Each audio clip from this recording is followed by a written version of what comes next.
find joyful activities. It's essential to make the time to identify hobbies and activities that bring you genuine joy. This can include anything from painting, gardening, reading, to sports and cooking.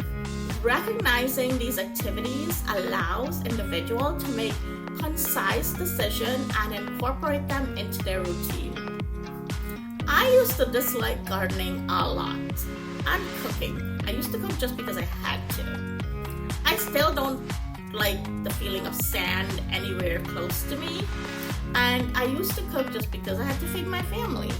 And now I find that I absolutely love to cook. It brings me so much joy, and I'm trying a lot of new recipes. My daughter even said I need a Facebook, like a cooking channel. But oh my God, I don't have the time to edit.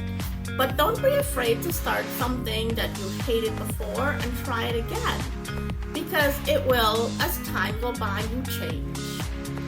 Let's talk about creating a routine and balance. Once joyful activities are identified, it's vital to schedule regular time for them. Establishing a balance between responsibilities and leisure allows you to recharge emotionally and avoid burnout, thereby maintaining a healthy mental state. Schedule a dinner date with your sisters, your brothers, your cousins, your friends. Keep this to familiar faces because you need to relax and make it joyful. You've done so much hard things this month, and now you just need to recharge and laugh a little bit and, have some fun and keep it with people that you know. This one might not seem important, but it really is. The benefits of flow. Engaging in enjoyable activities can often lead to a state of flow, where one is fully immersed in the experience. This can create a sense of achievement and fulfillment, diverting focus away from negative thoughts and fostering a positive mindset. It is the opposite of moving from one stressful situation to another. Make little positive changes to change this. So for now, this is the little things you have control over in your day-to-day routine that you and I can change. We just went through them and listen to it again if you need to. I'll just point out the headings again. Even the headings will get your attention. Limit exposure to negativity. Surrounding yourself with positive influences. People. Choosing uplifting media. Mindfulness consumption. Engage in activities you enjoy. 2. Identifying joyful activities. Creating routine and balance. The benefits of flow. In summary, behavioral changes such as limiting exposure to negativity and engaging in activities that brings joy are essential components of mental well-being. By making conscious choices to surround yourself with positivity and prioritizing enjoyable activities, you can foster a more optimistic outlook on life. I had a nurse who told me, "Roxanne, you're always so optimistic."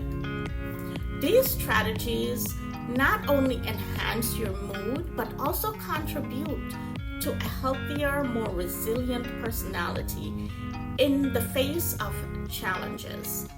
Embracing these changes can lead to profound improvements in overall mental health and life satisfaction.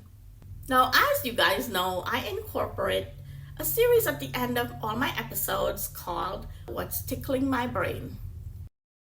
So originally I had a different topic. I was going to talk about immigration and deportation, but that is kind of a heavy topic. So I did see this post that you're looking at, on Facebook, and I thought it was super cute, and I had to use it because I can relate to it. So I don't mind having this emoji added.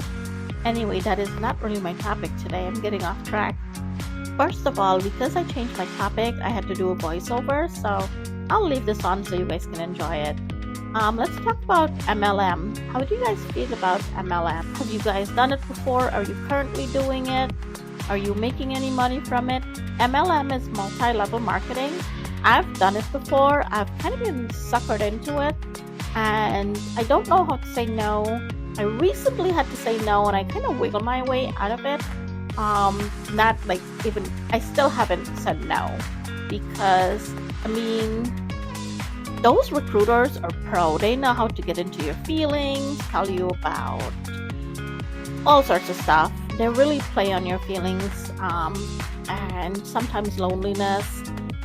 With me doing it before, I've done a couple actually, MLM company I've been in. I haven't made anything really. I spend more money than I made. So I really want to get into it, and let me know what you guys are thinking about it. Unless you're like a big head honcho, like up on top, you started way early in the game, you kind of have nowhere to go. You're just starting out in the game. You're going to be in the bottom for a while. You got to take years to build up.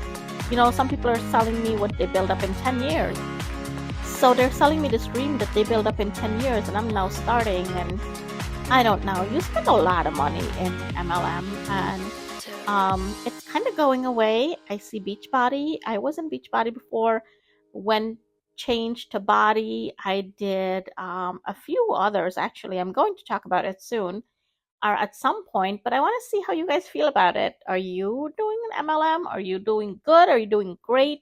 How long have you been with them? I've been doing some research about them, and things are changing, and I think it's for the better because sometimes they really play on your feelings. Sometimes, I've seen like recruiters. I'm calling them recruiters. I'm not sure if that's what you call them, but I've seen them, play on their friend's funeral and all of that stuff. So just be very careful if, this is something you do want to do, you do want to get into, do your research. I'm not saying it's a bad thing. I'm not saying it's a good thing. It's marketing as, all this free time. You make your own schedule. That wasn't the case for me. Sometimes we were in the middle of watching a movie and somebody would ask a question and I would get into doing that. So when I was doing it, I was very disconnected from my family time because it was cutting into my family time. I mean, you're doing this morning, noon, night, whenever somebody is available, you want to make a sale. So again, tell me what you think about it, and then we'll talk about it some more. So this was my What's Tickling My Brain for today.